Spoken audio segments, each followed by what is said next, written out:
14 ஆண்டுகளாக இந்த நிறுவனத்தில் பணிபுரிந்து வருகின்ற தொழிலாளர்கள் 16 அம்ச கோரிக்கைகளை வலியுறுத்தி கடந்த 8 மாதங்களாக நிர்வாகத்தோடு பேச்சுவார்த்தை நடத்தி வருகின்றார்கள். 8 மாதங்களாக நடைபெற்ற பேச்சுவார்த்தையில் எவ்வித முன்னேற்றம் ஏற்படாத சூழலில் கடந்த 2 நாட்களுக்கு முன்பாக தொழிலாளர்கள் உள்ளிருப்பு போராட்டத்தை நடத்தி வருகின்றார்கள். அவர்கள் உள்ளிருப்பு போராட்டத்தை நடத்தி கொண்டிருக்கிற போது விடுதலை சிறுத்தைகள் கட்சி சார்பிலும் இந்திய கம்யூனிஸ்ட் கட்சி சார்பிலும் 2 மாவட்ட நிர்வாகங்கள் சார்பில் பங்கேற்று இந்த நிறுவனத்தின் சார்பில் அந்த ஏஜிஎம் சொல்லுகின்ற உதவி பொது மேலாளரிடம் பேச்சுவார்த்தை நடத்தினோம்.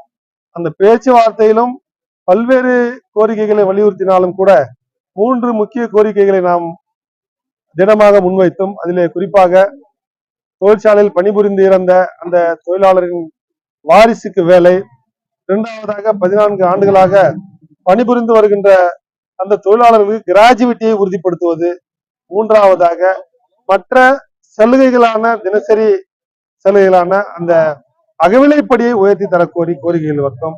ஆனால் அவர்கள் ஒரே ஒரு கோரிக்கையை மட்டும் உறுதிப்படுத்துவதாக தெரிவித்தார்கள். அவர்கள் அந்த அன்ஸ்கில்டு என்கிற அந்த பொறுப்பில் இருந்து செமிஸ்கில்டுக்கு மாற்றுவதாக உறுதியளித்திருக்கிறார்கள்.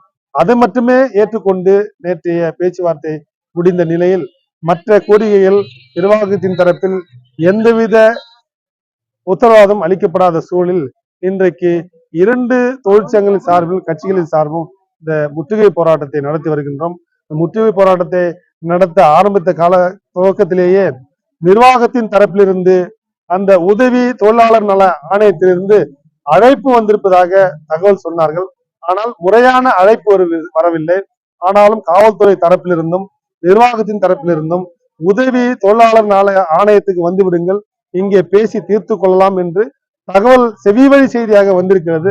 ஆனாலும் இன்றைக்கு காவல்துறையின் சார்பிலும் நிர்வாகத்தின் சார்பிலும் கேட்டுக்கொண்டதற்கு இணங்க இந்த முற்றுகை போராட்டத்தை தற்காலிகமாக நிறுத்தி வைத்து தொழிலாளர் நல ஆணையத்தில் பேச்சுவார்த்தையை தொடங்கி இருக்கிறோம். இந்த போராட்டம் இதோடு நின்றுவிடாது. பேச்சுவார்த்தை முடியாத பட்சத்தில் அடுத்த கட்ட ஆலோசனைக்கு பிறகு இந்த தொழிற்சாலையை முற்றுகையிடுவதா அல்லது சாலை மறியல் செய்வதா என்பதை குறித்து 2 தொழிற்சங்கங்களும் சேர்ந்து முடிவு செய்வோம் என்பதை தெரிவித்துக் கொள்கிறேன். நீலமேகம் விடுதலை சிறுத்தைகள் கட்சியுடைய மாவட்ட செயலாளர்.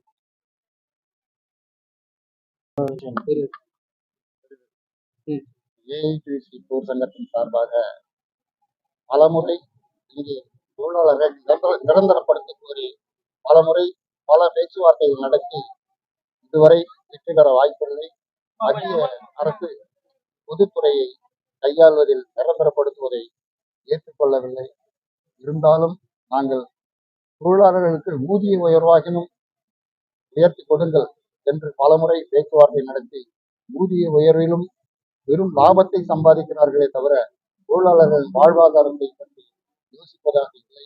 எனவே தற்பொழுதைய நிலை நிர்வாகத்தில் தொழிலாளர்களுக்கு கிரேடு பிரித்து வழங்க கோரியும் கிராஜுவிட்டி வழங்க கோரியும் தொழிற்சாலையில் இறந்துவிட்ட தொழிலாளர்கள் இதை ஒரு சிறிய ஆர்ப்பாட்டமாக மாற்றிக்கொண்டு வரும் காலங்களில் தொழிற்சங்கத்தை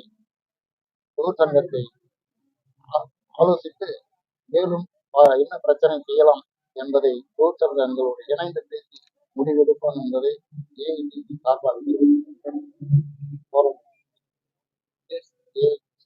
மாவட்ட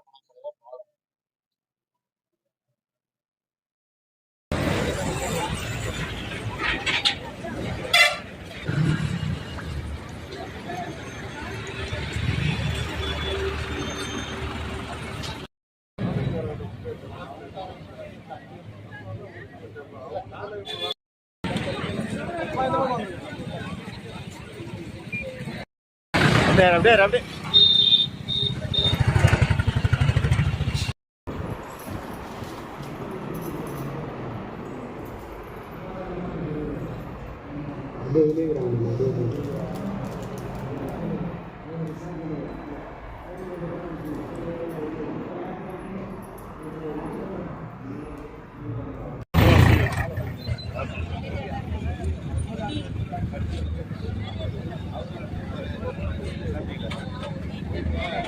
மட்டுமல்லாமல் தொழிற்சாலையிலே சாதி சார்ந்து சமூகம் சார்ந்து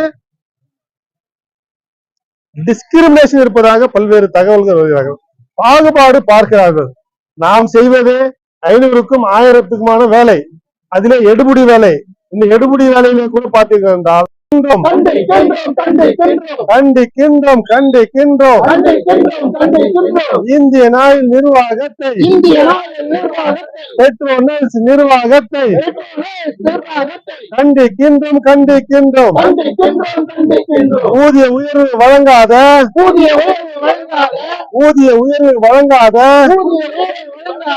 நிர்வாகத்தை கண்டிக்கின்றோம்.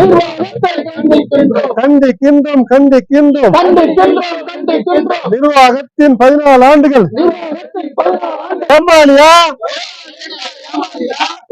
என்ன ஏமாளியா? பிச்சைக்கார ஊதியத்தை பெற்றுக்கொண்டு தொழில் செய்ய இந்திய நாயில் நிறுவனமே எச்சரிக்கிறோம்.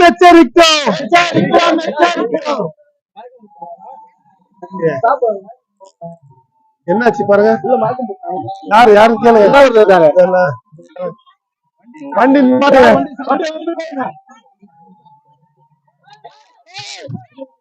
என்ன பாருங்க.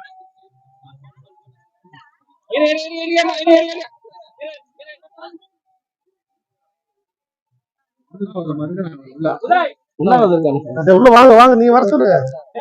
வாங்க பின்னாடி வாங்க.